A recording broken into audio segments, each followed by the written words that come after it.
زندہ رکھنے کے لیے سنت خلیل اللہ کی، قلب میں پیدا خلیل اللہ سا ایمان کر۔ الحمدللہ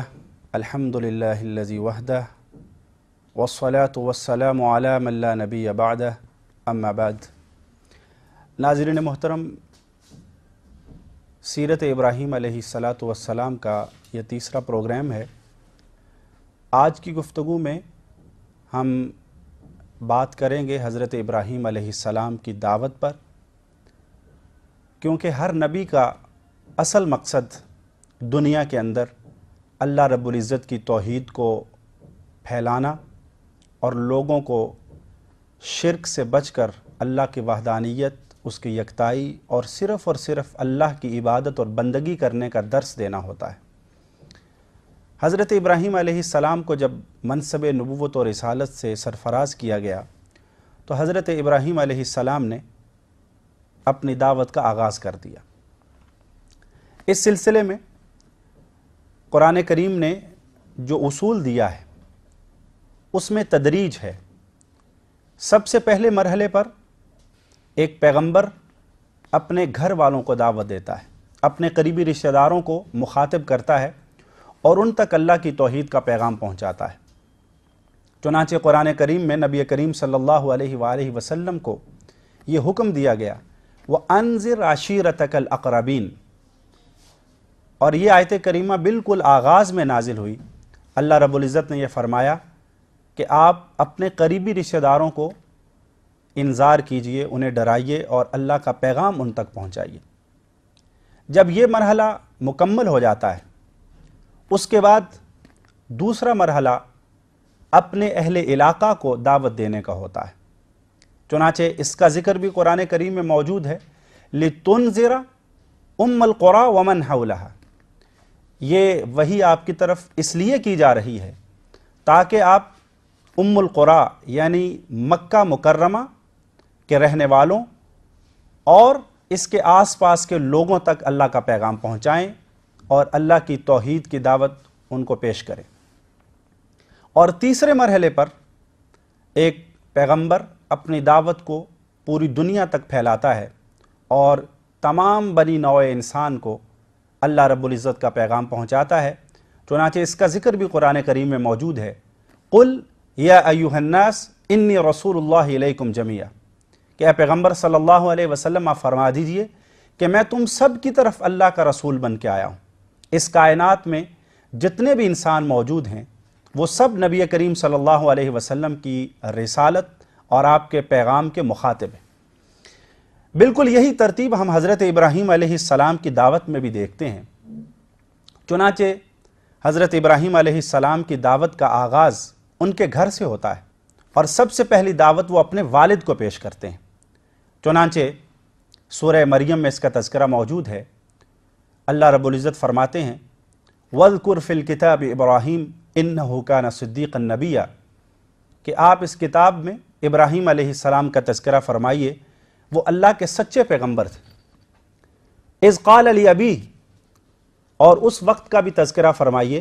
جب انہوں نے اپنے والد سے یہ کہا اللہ تعبد الشیطان، کہ شیطان کی پرستش نہ کیجیے، شیطان کی پوجا نہ کیجیے، شیطان کی عبادت نہ کیجیے۔ ناظرین کرام، یہاں پر یہ بات بھی جاننے کی ہے کہ حضرت ابراہیم علیہ السلام کے والد کا نام آزر تھا، اور جیسا کہ ہم پہلے پروگرام میں یہ عرض کر چکے ہیں کہ اس تکلف کی کوئی ضرورت نہیں ہے، اس تعویل کی کوئی حاجت نہیں ہے کہ آزر جو تھا وہ چچا تھا اور ان کے باپ کا نام تارح یا تارخ تھا۔ یہ مورخین کی تاریخ نگاری کے اندر غلطی ہو سکتی ہے، خطا ہو سکتی ہے، تحریف ہو سکتی ہے، تغیر اور تبدل کا امکان موجود ہے،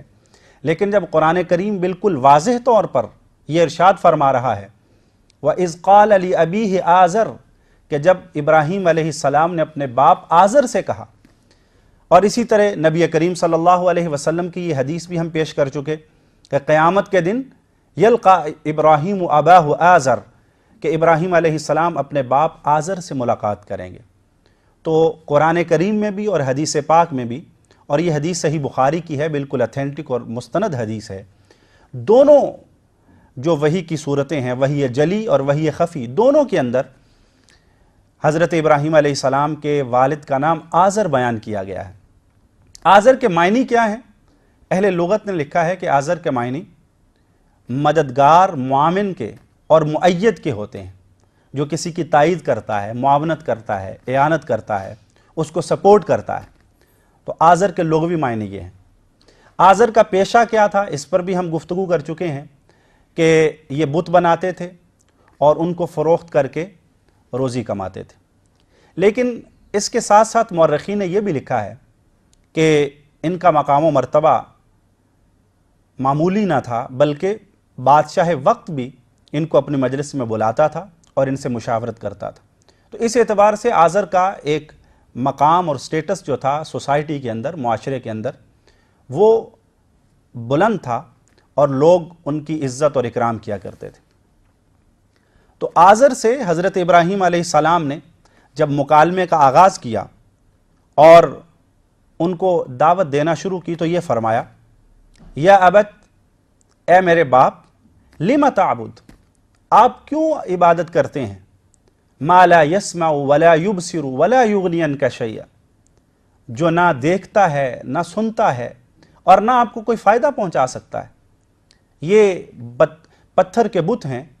ان کو آپ اپنے ہاتھوں سے تراشتے ہیں اور پھر ان کے سامنے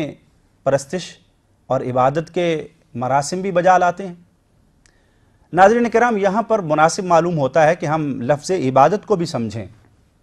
کہ قرآن کریم میں یہ جو آیا ہے، وَمَا خَلَقْتُ الْجِنَّ وَالْإِنسَ إِلَّا لِيَعْبُدُونَ، اللہ رب العزت فرماتے ہیں کہ میں نے جنوں اور انسانوں کو صرف اور صرف اپنی عبادت کے لیے پیدا کیا ہے۔ یہ عبادت کیا چیز ہے؟ تو عبادت کے 3 معانی قرآن کریم کے مطالعہ سے مفسرین نے بیان فرمائے ہیں۔ پہلا معنی غلامی کا ہے، چنانچہ حضرت موسیٰ علیہ السلام کا واقعہ بیان کرتے ہوئے قرآن کریم نے فرعون کے یہ الفاظ نقل کیے ہیں کہ ہم موسیٰ اور ہارون کی دعوت پر لبیک کیوں کہیں، وَقَوْمُهُمَا لَنَا عَابِدُونَ، کہ ہم ان پر ایمان کیوں لائیں جبکہ ان کی قوم جو ہے وہ ہماری غلامی کرتی ہے، وہ ہماری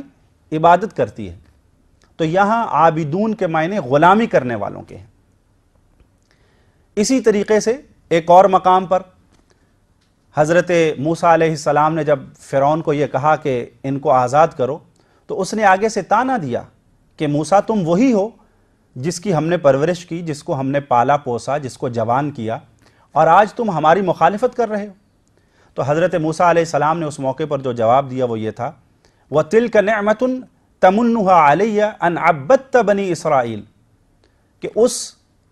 احسان کے بدلے میں اب کیا تم یہ چاہتے ہو کہ تم بنی اسرائیل کو اپنا غلام بنا لو، اپنا بندہ بنا لو۔ تو عبادت کا پہلا معنی غلامی کا ہے۔ دوسرا مطلب عبادت کا اطاعت کا آتا ہے، چنانچہ قرآن کریم میں اللہ رب العزت نے فرمایا کہ اتخذوا احبارهم ورهبانهم اربابا من دون اللہ، کہ عیسائیوں نے اپنے علماء اور مشائخ کو، اپنے بزرگوں کو، اپنے پیروں کو اور اپنے عالموں کو، اپنے فقہاء کو رب بنا لیا۔ یہ آیت کریمہ جب نازل ہوئی تو حضرت عدی رضی اللہ تعالیٰ عنہ ابھی نئے نئے مسلمان ہوئے تھے، وہ نبی کریم صلی اللہ علیہ وسلم کی خدمت میں حاضر ہوئے اور انہوں نے یہ کہا کہ اے اللہ کے رسول صلی اللہ علیہ وسلم، میں عیسائی رہا ہوں لیکن ہم تو اپنے علماء کو، اپنے مشائخ کو، اپنے بزرگوں اور پیروں کو کبھی بھی رب نہیں کہتے تھے، ان کو رب نہیں بناتے تھے۔ تو جناب نبی کریم صلی اللہ علیہ وسلم نے فرمایا کہ کیا ایسا نہ تھا کہ جب تمہارے علماء اور مشائخ اور تمہارے پیر کسی چیز کو حلال کہتے تو تم ان کی پیروی میں اس کو حلال تسلیم کر لیتے، اور جب وہ اس کی حرمت کا اعلان کر دیتے تو تم اس کو حرام مان لیتے؟ تو حضرت عدی رضی اللہ تعالیٰ عنہ نے اقرار کیا کہ جی بالکل اسی طرح تھا، ہم بغیر کسی دلیل و برہان کے، بغیر کسی سند کے، بغیر کسی دلیل کے ان کی اس بات کو تسلیم کر لیتے، اور جس چیز کو وہ حلال کہتے ہم اس کو حلال مان لیتے، جس چیز کو وہ حرام کہتے ہم اسے حرام سمجھتے۔ تو جناب نبی کریم صلی اللہ علیہ وسلم نے فرمایا کہ یہی ان کو رب بنانا ہے، یعنی ایسی اطاعت جس کے اندر دلیل نہ ہو، برہان نہ ہو، اور وہ آپ کسی انسان کی اطاعت کرتے ہوئے اس کو حلال و حرام کے اختیارات سے متصف سمجھ لیں اور اس کی حلت و حرمت کو اصل مان لیں، تو یہ اس کو رب بنانے کے مترادف ہے، یہ اس کی عبادت ہے۔ تو عبادت کے ایک معنی اطاعت کے آتے ہیں، تیسرے معنی پرستش کے آتے ہیں کہ مراسم عبودیت اس کے سامنے بجا لائے جائیں، اپنی جبین نیاز کو جھکایا جائے، نظر و نیاز پیش کیے جائیں، اس کے سامنے قربانیاں پیش کی جائیں، اس کے سامنے رکوع کیا جائے، اس کے سامنے سجدے میں گرا جائے، اس کے سامنے قیام کیا جائے، اس کی تعظیم اور اس کا احترام اور اکرام اس درجے کیا جائے کہ وہ عبادت تک پہنچ جائے جیسا کہ اللہ رب العزت کا حق ہے۔ تو یہ بھی پرستش ہے، اور قرآن کریم نے اس بات کو بھی بیان کیا ہے کہ وَيَعْبُدُونَ مِن دُونِ اللَّهِ مَا لَا يَنْفَعُهُمْ وَلَا يَضُرُّهُمْ وَيَقُولُونَ هَؤُلَاءِ شُفَعَاؤُنَا عِندَ اللَّهِ کہ یہ لوگ اللہ کے علاوہ ایسی ہستیوں کی عبادت کرتے ہیں کہ جو نہ ان کو کوئی نقصان پہنچا سکتے ہیں، نہ کوئی نفع پہنچا سکتے ہیں، نہ کسی نقصان سے بچا سکتے ہیں، نہ کوئی فائدہ ان کو دے سکتے ہیں، اور یہ کہتے ہیں کہ یہ اللہ کے ہاں ہمارے سفارشی ہیں۔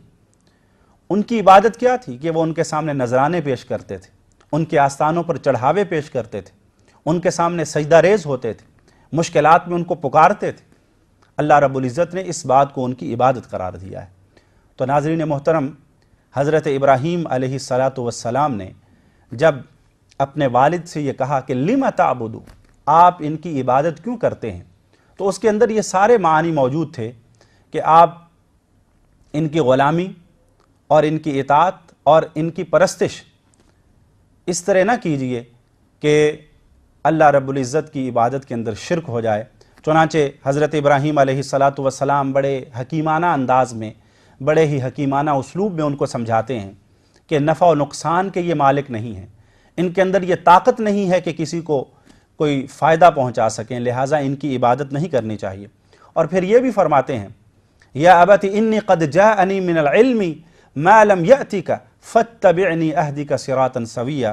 کہ اے میرے والد گرامی، اے میرے ابا جان، میرے پاس ایک ایسا علم موجود ہے جو آپ کے پاس نہیں ہے۔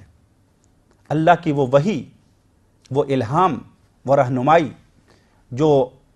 فرشتوں کے ذریعے سے میرے پاس آتی ہے، وہ آپ کے پاس موجود نہیں ہے، اس لیے فاتبعنی، آپ میری اتباع کیجیے، آپ میری پیروی کیجیے، اور جو اللہ کا پیغام میں آپ تک پہنچا رہا ہوں اس کو تسلیم کیجیے۔ اہدک صراطا سویا، میں آپ کو سیدھے راستے کی طرف آپ کی رہنمائی کروں گا۔ یا ابتی لا تعبد الشیطان، شیطان کی پوجا نہ کیجیے۔ ناظرین محترم، شیطان کی پوجا کا مطلب بھی یہی ہے کہ شرک کیا جائے، بتوں کی عبادت کی جائے، اور اللہ کے علاوہ کسی کو نفع و نقصان کا مالک سمجھا جائے،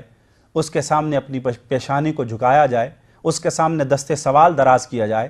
اس کو فتح و شکست کا عطا کرنے والا سمجھا جائے، اس کو بیماریوں کا شفا عطا کرنے والا سمجھا جائے، تو یہ تمام چیزیں جو ہیں وہ اس کی عبادت میں آتی ہیں۔ یا ابتی لا تعبد الشیطان ان الشیطان کان للرحمن عصیا، شیطان کی عبادت اس لیے بھی نہیں کیجیے کہ شیطان تو خود اپنے رب کا نافرمان ہے۔ یا ابتی انی اخاف ان یمسک عذاب من الرحمن، اے ابا جان، بڑی ہی دل سوزی کے ساتھ، بڑے ہی بلیغ انداز میں ان کو اب متنبہ کر رہے ہیں کہ ابا جان، اگر آپ نے میری دعوت کو تسلیم نہ کیا، عقیدہ توحید کو نہ اپنایا، شرک سے اعلان برات نہ کیا، تو مجھے یہ اندیشہ ہے، مجھے یہ خوف ہے، ان یمسک عذاب من الرحمن، کہ آپ کے اوپر اللہ کی طرف سے عذاب آئے گا، فتکون للشیطان ولیا، اور آپ شیطان کے دوست بن جائیں گے۔ ناظرین کرام، یہ وہ دعوت ہے جو تمام انبیاء کرام علیہم السلام کی دعوت کی اصل اور بنیاد ہے، اساس ہے، اور تمام پیغمبروں کی دعوت کا یہ نقطہ اشتراک ہے کہ اللہ کی وحدانیت، اللہ کی یکتائی، اللہ کی عبادت، اللہ کی توحید، اس کا پیغام پہنچایا جائے، جو کہ حضرت ابراہیم علیہ السلام نے بڑے ہی خوبصورت انداز میں، انتہائی مؤدب لہجے کے اندر اپنے والد صاحب کے سامنے پیش کیا۔ لیکن حضرت ابراہیم علیہ السلام کے والد کا رد عمل انتہائی عجیب و غریب تھا، تعجب انگیز ہے کہ وہ اس پر چراغ پا ہو جاتے ہیں، غصے میں آ جاتے ہیں اور آگے سے کوئی منطقی جواب نہیں دیتے، کوئی عقلی جواب نہیں دیتے،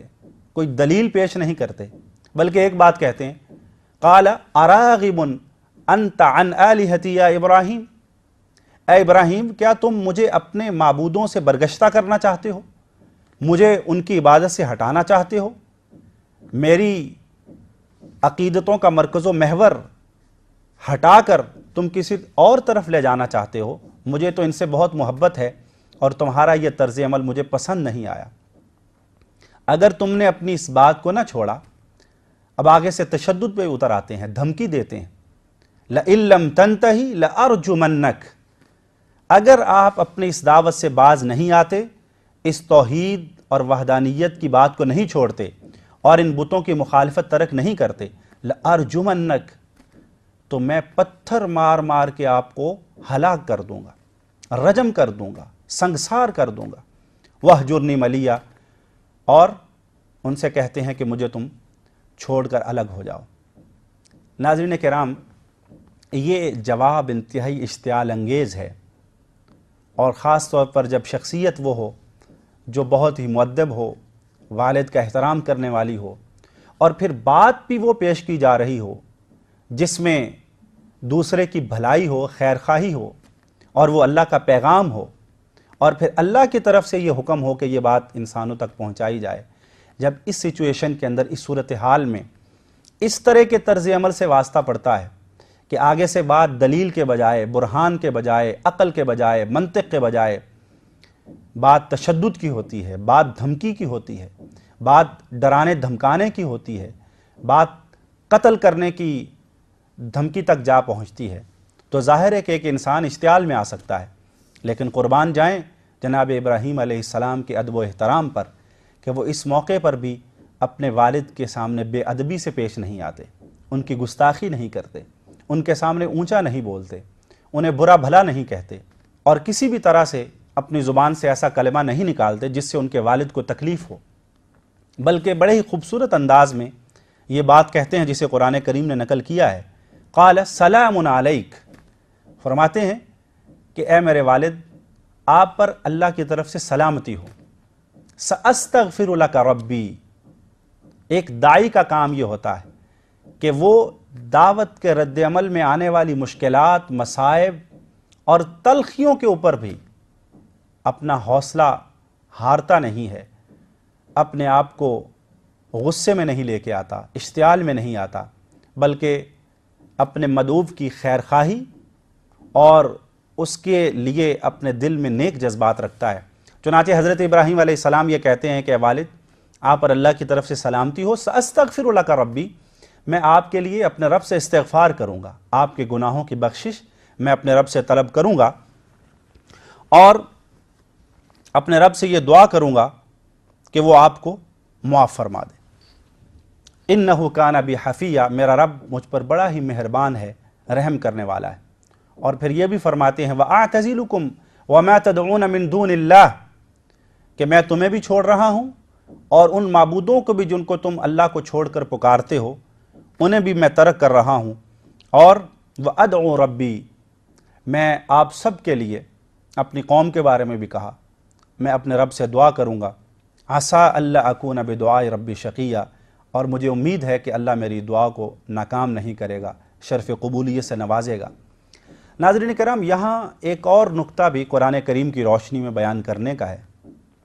اور اس واقعے کے حوالے سے اس کو قرآن مقدس نے اجاگر بھی کیا ہے، اور وہ واقعہ یہ ہے اور وہ نقطہ یہ ہے کہ حضرت ابراہیم علیہ السلام نے یہ وعدہ کیا تھا اپنے والد سے کہ میں آپ کے لیے بخشش کی دعا کروں گا، لیکن قرآن کریم نے یہ واضح بیان کر دیا ہے کہ جس شخص کی موت حالت کفر و شرک میں ہوئی ہے اس کے لیے اللہ تعالیٰ سے رحمت اور بخشش کی دعا نہیں کی جا سکتی۔ ما کان للنبی والذین آمنوا ان یستغفروا للمشرکین، کسی نبی کے لیے اور اہل ایمان کے لیے یہ لائق نہیں ہے، یہ جائز نہیں ہے، یہ روا نہیں ہے کہ وہ ان لوگوں کے لیے مغفرت طلب کریں جنہوں نے شرک کا ارتکاب کیا ہے، وَلَوْ كَانُوا وَلِي قُرْبَى، چاہے وہ کتنے ہی قریبی رشتہ دار کیوں نہ ہوں، مِن بَعْدِ مَا تَبَيَّنَ لَهُمْ أَنَّهُمْ أَصْحَابُ الْجَحِيمِ، جبکہ ان کے اوپر یہ بات واضح ہو چکی ہو کہ یہ دوزخی ہیں، یہ جہنمی لوگ ہیں، چونکہ انہوں نے اللہ کے ساتھ شرک کا ارتکاب کیا ہے۔ اور شرک ایک ایسا جرم ہے کہ جس کے بارے میں اللہ رب العزت نے قرآن کریم نے فرما دیا ہے کہ اللہ رب العزت جو گناہ چاہے گا انسانوں کے بخش دے گا، ان اللہ لا یغفر ان یشرک بہ ویغفر ما دون ذلک لمن یشاء، جس کے لیے چاہے گا، جو گناہ چاہے گا بخشے گا، لیکن شرک کو ہرگز معاف نہیں فرمائے گا۔ تو اس لیے جس شخص کی موت حالت شرک میں ہوتی ہے اس کے لیے دعائے مغفرت نہیں ہو سکتی۔ لیکن اب حضرت ابراہیم علیہ السلام نے دعا فرمائی ہے تو اس کا جواب کیا ہے؟ وَمَا كَانَ اسْتِغْفَارُ إِبْرَاهِيمَ لِأَبِيهِ إِلَّا عَن مَّوْعِدَةٍ وَعَدَهَا إِيَّاهُ، کہ حضرت ابراہیم علیہ السلام نے اپنے والد کے لیے جو دعا فرمائی ہے وہ اس لیے کی کہ انہوں نے وعدہ کیا تھا، اور وعدہ کرنے سے پہلے ان کو یہ علم نہ تھا، اس ضابطے کا ان کو پتہ نہیں تھا کہ مشرک کے لیے دعا نہیں کی جا سکتی، لیکن جب ان کو معلوم ہو گیا تو اس کے بعد انہوں نے اس کو ترک کر دیا۔ قرآن کریم نے اس کو بیان کیا ہے، وَمَا كَانَ اسْتِغْفَارُ إِبْرَاهِيمَ لِأَبِيهِ إِلَّا عَن مَّوْعِدَةٍ وَعَدَهَا إِيَّاهُ فَلَمَّا تَبَيَّنَ لَهُ أَنَّهُ عَدُوٌّ لِلَّهِ تَبَرَّأَ مِنْهُ، جب یہ بات واضح ہو گئی کہ ان کے والد اللہ کے دشمن ہیں،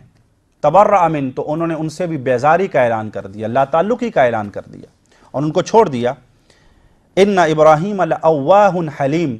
بات یہ ہے کہ حضرت ابراہیم علیہ السلام بہت ہی رقیق القلب تھے، بڑے ہی حلیم الطبع تھے، اور ان کے اندر بہت ہی رقت قلبی پائی جاتی تھی، اس لیے اپنے والد کے لیے انہوں نے دعا فرمائی۔ اور ایک اور مقام پر قرآن کریم نے بہت ہی صراحت کے ساتھ اس بات کو بیان فرمایا ہے، سورہ ممتحنہ کے اندر، جہاں پر حضرت ابراہیم علیہ السلام کے طرز عمل کو بطور اسوہ پیش کیا ہے، نمونے کے طور پہ پیش کیا ہے، قد کانت لکم اسوۃ حسنۃ فی ابراہیم، کہ تمہارے لیے ابراہیم علیہ السلام کی زندگی میں بہترین نمونہ ہے کہ جب انہوں نے اپنی قوم کو چھوڑا، اپنے والدین کو چھوڑا، اپنے وطن کو چھوڑا، اور یہ بات اعلان کر کے کہی کہ جب تک تم اللہ وحدہ لا شریک پر ایمان نہیں لاتے ہمارا تم سے کوئی تعلق نہیں ہے، ہمارا تمہارے ساتھ دشمنی کا تعلق ہے، عداوت کا تعلق ہے۔ لیکن آگے چل کر قرآن کریم نے ایک استثناء دے دیا اور فرمایا کہ تمام چیزوں میں ابراہیم تمہارے لیے نمونہ ہے، لیکن ایک چیز کے اندر وہ نمونہ نہیں ہے، اس میں ان کی پیروی نہیں ہوگی۔ الا قول ابراہیم لأبیہ لأستغفرن لک وما املک لک من اللہ من شیء، لیکن یہ جو حضرت ابراہیم علیہ السلام کی بات ہے کہ انہوں نے اپنے والد سے کہا کہ میں تمہارے لیے بخشش کی دعا کروں گا، تو اس بات کے اندر ابراہیم تمہارے لیے نمونہ نہیں ہے، کیونکہ یہ ایک استثنائی بات ہے، اور اس کی وضاحت جو ہے وہ دوسرے مقام پر ہو گئی کہ پہلے چونکہ وعدہ کر دیا گیا تھا اس لیے انہوں نے دعا فرمائی۔ ناظرین کرام، دنیا کے اندر حضرت ابراہیم علیہ السلام کے والد آزر نے ان کی بات کو تسلیم نہیں کیا، بلکہ عقیدہ شرک کے اوپر جمے رہے، بیٹے کو گھر سے نکال دیا، دھمکیاں دی، اور توحید کو تسلیم کرنے سے انکار کر دیا۔ صحیح بخاری میں نبی کریم صلی اللہ علیہ وسلم نے یہ فرمایا ہے کہ قیامت کے دن ابراہیم علیہ السلام کے والد کی حالت کیا ہوگی؟ تو آپ صلی اللہ علیہ وسلم فرماتے ہیں کہ قیامت کے دن یلقا ابراہیم و اباہ آزر، ابراہیم علیہ السلام اپنے باپ آزر سے ملیں گے، اور اس حال میں وعلیہ قطرۃ غبرہ، کہ سیاہی چھا رہی ہوگی اور غبار چھایا ہوا ہوگا، انتہائی پراگندہ حالت میں۔ تو اس موقع پر حضرت ابراہیم علیہ السلام کہیں گے کہ اے ابا جان، میں آپ سے نہ کہتا تھا کہ آپ میری نافرمانی نہ کریں، میری بات کو تسلیم کر لیں؟ تو آزر آگے سے کہیں گے کہ بیٹے آج کے دن میں آپ کی نافرمانی نہیں کروں گا، آئندہ نہیں کروں گا۔ تو وہاں پر بھی پھر حضرت ابراہیم علیہ السلام کے دل میں محبت پدری جوش مارے گی، باپ کی محبت غالب آئے گی۔ حضرت ابراہیم علیہ السلام اللہ رب العزت کی بارگاہ میں فرمائیں گے کہ اے اللہ، کہ آپ نے مجھ سے یہ وعدہ نہیں کیا کہ آپ مجھے روز قیامت پریشان نہیں کریں گے؟ مجھے رسوا نہیں کریں گے؟ اس سے بڑی رسوائی کیا ہو سکتی ہے کہ میرا والد جہنم میں چلا جائے؟ تو نبی کریم صلی اللہ علیہ وسلم فرماتے ہیں کہ اللہ رب العزت یہ جواب دیں گے کہ اے ابراہیم، انی حرمت الجنت علی الکافرین، میں نے کفار کے اوپر، دین حق کا انکار کرنے والوں کے اوپر، مشرکوں کے اوپر اور میری بات کو نہ ماننے والوں کے اوپر جنت کو حرام کر دیا ہے، اس لیے آپ کی یہ سفارش تسلیم نہیں کی جا سکتی اور آپ کے والد کو جہنم کے اندر پھینکا جائے گا۔ ناظرین کرام، یہ حضرت ابراہیم علیہ السلام کی دعوت ہے جو انہوں نے اپنے والد کے سامنے پیش کی، اور یہ اس کی کچھ تفصیلات جو قرآن کریم میں بیان ہوئی ہیں اور حدیث پاک میں آئی ہیں۔ ناظرین کرام، آخر میں اس بات کی طرف آپ کی توجہ مبذول کرانا چاہیں گے کہ عقیدہ توحید کا مسئلہ انتہائی نازک اور حساس ہے، اور اس حوالے سے قرآن کریم نے یہ دو ٹوک بیان کر دیا ہے کہ کسی بھی قسم کی لچک اس میں نہیں پائی جاتی۔ لہٰذا ہمیں بھی چاہیے کہ اپنے عقائد کی اصلاح کریں، شرک کی تمام صورتوں سے اپنے آپ کو بچانے کی کوشش کریں، اور اپنے اہل و عیال تک عقیدہ توحید کی دعوت کو پہنچائیں، اس لیے کہ قرآن کریم نے یہ فرمایا ہے، یا ایھا الذین آمنوا قوا انفسکم واہلیکم نارا، کہ اہل ایمان اپنی جانوں کو بھی، اپنے آپ کو بھی آگ سے بچاؤ، اور اپنے اہل خانہ کو بھی، اپنے رشتہ داروں کو بھی، اپنے خاندان والوں کو بھی آگ سے بچاؤ۔ وقودھا الناس والحجارہ، وہ آگ جس کا ایندھن لوگ ہیں اور پتھر ہیں، علیہا ملائکۃ غلاظ شداد لا یعصون اللہ ما امرہم، اور اس پر ایسے فرشتے مقرر ہیں کہ جو اللہ کی نافرمانی نہیں کرتے، اور وہ انتہائی سخت ہیں اور اللہ کے احکامات کو نافذ کرنے والے ہیں۔ ناظرین کرام، اللہ رب العزت ہمیں یہ توفیق عطا فرمائے کہ ہم خود بھی عقیدہ توحید پر کاربند ہوں، اور اس دعوت کو اپنے اہل خانہ تک، اپنے اہل خاندان تک، اپنے رشتہ داروں تک پہنچانے کی بھی کوشش کریں، اور یہ ہماری کوشش ہو کہ ہمارے رشتہ داروں میں سے، ہمارے اہل خانہ میں سے کوئی ایسا شخص نہ رہ جائے جس کی موت